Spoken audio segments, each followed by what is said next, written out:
હિમાચલમાં પુરુષો એકબીજા સાથે લગ્ન કરી રહ્યા છે. એવું માનવામાં આવે છે કે આમ કરવાથી પરીઓ ગામ લોકોને ઠંડીથી બચાવે છે. તો બીજી તરફ ચીનમાં એક મહિલાએ 50 ઉંદરો ખાઈને 30 દિવસમાં 14 કિલો વજન ઘટાડ્યું. ચાલો જોઈએ આજે ચર્ચામાં રહેલા આવા જ કેટલાક રસપ્રદ સમાચાર.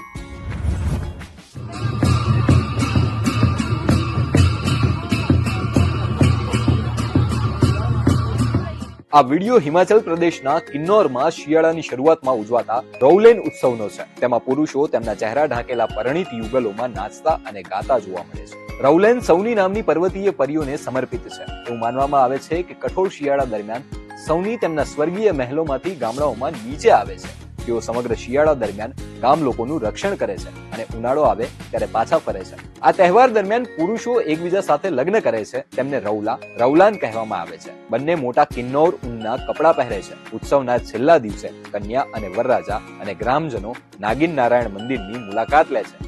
તેઓ પૂજા